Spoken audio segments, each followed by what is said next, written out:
Human beings are in deep space for the first time in over 50 years, and if that makes you think I would love to dive into the details of that trajectory, then let me show you. So the NASA team does a really good job with data visualization and public outreach for this, so we can just go to their website. And they have something called ARO, where you can track the Artemis II mission in real time. There's a website and there is an app. So you can just go to the website and look at it. If that's all you want to do, they did a wonderful job. There is nothing I can really add to that. But it's sometimes fun to just play around with things yourself. What they also do is they give you the data. And this data is the Artemis II ephemeris, and you can just download it here on the website. Click download. It downloads in a zip file, and they update this every day. And inside is just an text file, basically. So this is what the downloaded data looks like, and let me explain this a little bit in case you're not familiar with ephemerides. Okay, so this is the heart of the data. So you can see that we start off here with a date and time, and this is just the date and time associated with this line of data.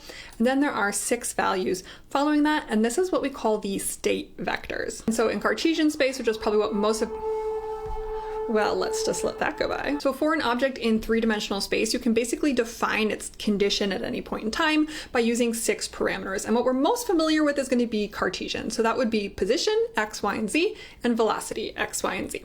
Those are your 6 parameters, and that's what we got right here. These first 3 values are the position, and those are in kilometers.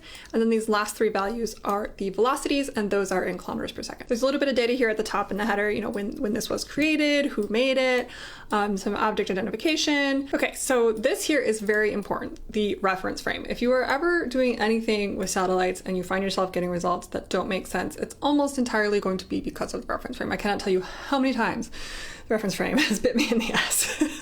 So this one here, EME 2000, is also called J2000, and this is what we call an ECI, or an Earth-centered inertial frame, which means that it is static relative to the stars. Okay, time system here, UTC, that's just Greenwich Mean Time, and then this is the start time of the data, and the usable start time, which is the same, but I guess in theory it could not be, and then again, same thing with the stop time.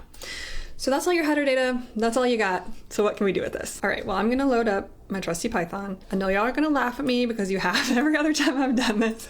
And believe me, I use more sophisticated methods than this to write code at like work, for example, but it works. You can just use the IDE that comes with Python. It works just fine. We're gonna want NumPy to work with the data. We're gonna want Matplotlib for plotting. What I'm gonna be using here that is kind of tailored to work with this kind of data is AstroPy. So we're gonna probably want units.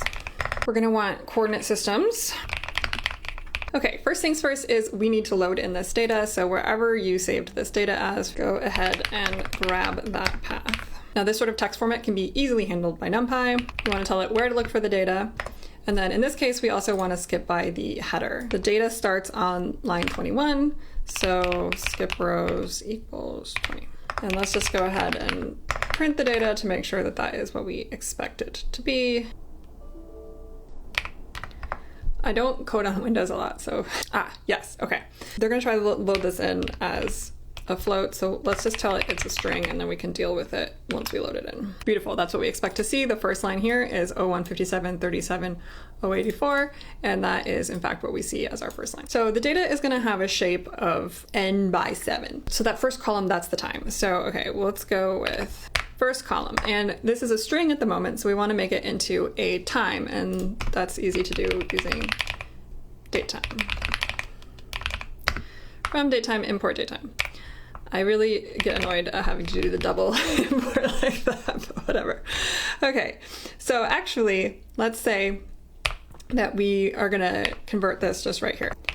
And then let's print that out so we can, again, double check that this is what we wanted. Let's just print out first one here. Beautiful. That's what we expect to see. Now we have our Artemis vectors, and this is going to be everything after the first column, and we want that as a float. We'll check it. Yep, that makes sense. Okay, so now we have all the data from Artemis. So let's take a look at just what we have straight up.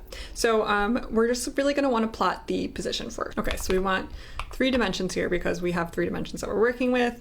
So let's just do a scatter plot. So we're gonna do Artemis Vec 0. That's gonna be our X position, Y, and Z. And let's just see what we get. I mean, right off the bat, even this is just like pretty cool, if you ask me. Like, that is the Artemis trajectory.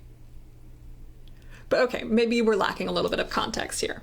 So what else might we want to plot? Well, we know that this is an Earth-centered frame. So if we just plot something at 0, 0, 0, that's where Earth is going to be. And I'm going to make that green for the Earth.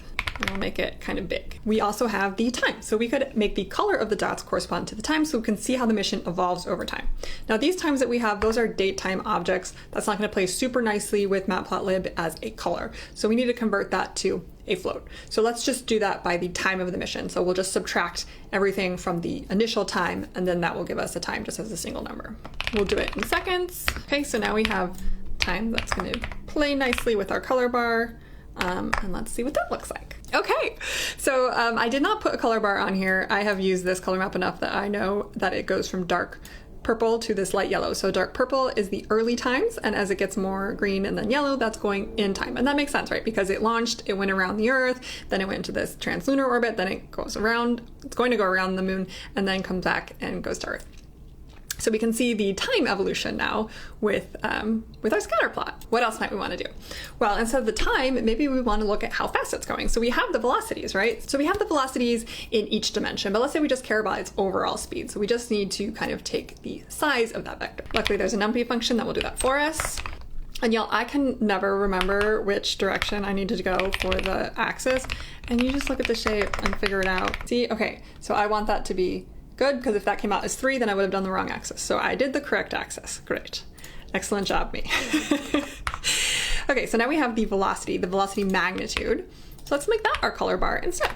Now what do we see? Okay, so again, remember with this color map, the dark purple is the lower values and the yellow is the higher values. So we can see that it's actually going really fast when it was going around Earth. It slowed down a bit, and then it went fast when it goes near Earth, and that makes sense. Okay, if you think about orbits, right, they go faster when you're close to the object, even though this is not in any way a Keplerian orbit, that same general concept kind of still applies. And then as it goes out here, it kind of slows down till it goes past the moon, and that's when it's going to be basically at its slowest. And then as it comes back towards Earth, it's going to accelerate as it gets closer to Earth and its gravity. I mean, that's pretty cool. Okay, so I told you that these units are kilometers and kilometers per second, but it's not actually labeled anywhere in that file. And so how can you tell what the units are in? Well, you can just do a sanity check. So for example, we can take the Artemis distance. This is going to be the same thing as the velocity, is just going to be for the first 3 columns instead of the last 3 columns. And what was that first distance? Okay, let's look at that. And we get 28,408. So maybe you'd think, okay, that makes sense to be meters, right? But no, that's only, if that was in meters, that would be 28 kilometers. And the Earth's radius is like 6,000 something kilometers. So that cannot be meters. But then if you think, okay, is it like a million meters, a megameter, you know, then that would be way too far. So this magnitude kind of tells us that this is kilometers, even if we didn't already know that kilometers is a standard unit for this. So we could be, you know, proper scientists and actually label our axes here. I'm so used to, I use VS Code usually at work, and I'm so used to all the shortcuts now, and like I keep trying to do them and being like, why didn't that work? But like, you don't need it. You can do everything just like this.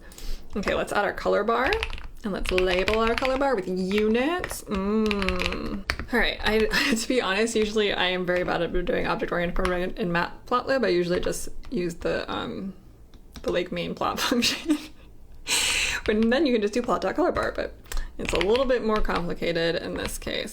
Beautiful. Look at this. We have labels now. We can see the range of the speed. We can see that we put where Earth is. Okay, what about the moon? Let's put the moon in here. I don't actually know the location of the moon off the top of my head, but guess what? I don't have to, because we've got AstroPi. Okay, so the moon coordinates, there is a function called getBody in AstroPi, and you can just put moon. And then time, we're gonna do Artemis T, not the one with second. Probably have to make that into an AstroPi time. Okay, so AstroPi has its own time class, so we just need to wrap our date time list in that. All right, so now we have a sky coordinate for the moon, and this sky coordinate tells you what frame it's in, and it says GCRS. And if you're thinking, oh, Nora, but we are in EME 2000, we're in J2K. Yes. But that's actually basically the same as GCRS. They are accurate to more than we care about. So we're gonna go ahead and use GCRS. Is this confusing? Yes, it is. I told you, the frames will always get you. Now the moon moves, right? The moon's not always stationary in this reference frame. And so we're gonna get a lot of moon locations here. So let's add the moon, shall we? All right, we'll do x.plot. So right now we have these coordinates for the moon in RA, DEC, and distance, but that's just a different version of the state vectors. So I told you that we're doing Cartesian state vectors for Artemis. So that's x, y, z, and vx, vi, vz. Same concept applies. RA, DEC, distance will give you a position, and then those also have proper motions associated with them, which will also give you velocity vectors. We do have the exact same data, it's just in a different format. So let's get it into the same format. So I think you just do represent as Cartesian, and then you should be able to just do X, Y, and Z. And one thing that's really cool about AstroPy is that it can work with units. It will keep units associated with values, and so you can convert units, you can work with units, you can make sure units are correct. So right now we have units of AU. That's not what we want though, we want kilometers. But we imported the units package from AstroPy, so we can get this into whatever unit we want. And we actually are gonna go ahead and just strip the unit from it. So we're gonna go to value. So that means it will go to a value, oops, it will go to a value without any units associated with it, but we know that it's kilometers because we just literally force it to be kilometers. Let's go ahead and plot our moon. Let's go ahead and make our moon black. I should add a label. Sometimes this shit just does not make sense. Because how are you gonna tell me? Oh my God, because I have an extra fucking parentheses. I hope this makes you feel a little bit better about your own code. Okay. Oh, this is so cool. Okay, so we can see here now that the moon is in its orbit here. That's what we expect. The moon orbits Earth, right? And this is an Earth-centered frame, so we see the Earth is there and the moon is swooping through, and then Artemis II comes and like intersects the orbit of the moon and goes around. I mean, like obviously I knew that's what was happening, but it's really cool to see it. Okay, what else could you do with this data? Let's say that you want to see where Artemis is going to be at when it re-enters based on your location, which I actually have no idea how bright it's going to be, but it's still kind of cool to know. So we can create a location in the same coordinates package using something called Earth location. Where do I want to put my location as? I don't want to put my real location because y'all don't need to know that about me. Let's put Kennedy Space Center. Okay, so we can put a location in using its latitude and longitude. So for Kennedy Space Center, that is apparently this value. So we'll say lat equals that, lon equals, oh, I think west is negative in longitude. You can also put an altitude, but I do not know what the exact altitude of Kennedy Space Center is, but having been there, I'm gonna guess 0. It's in Florida. So now we can take these state vectors in the GCRS frame or the EME 2000 frame and translate them into a local frame to Kennedy Space Center. So first we need to put these state vectors into a format that AstroPy can understand. Okay, so I think we need x equals Artemis Beck, and we want to use units with these.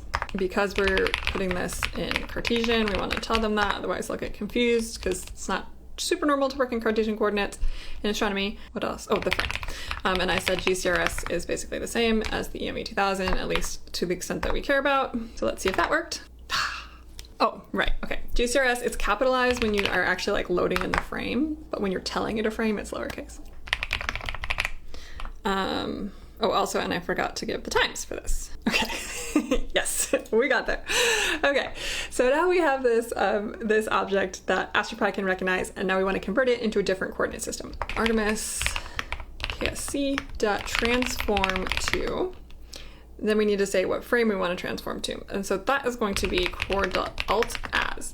Alt-as is altitude and azimuth, so that is a local angular system where altitude is going to be your degrees above the horizon and azimuth is going to be kind of around the face of the clock. Okay, and then for that we need to give it a obs lock. I think that's all we have to do. Let's see if that worked. Not try and remember what the keywords are. Have no fear, this is all in the docs. Okay, I have not done this with AstroPy on this computer, and so it's just downloading some of the like background information that it needs. Okay, great, excellent. So what we should have now is the coordinates for Artemis II when you're viewing from Kennedy Space Center throughout the entire mission, but we really only care about the end when it's coming back. I don't know, we'll do the last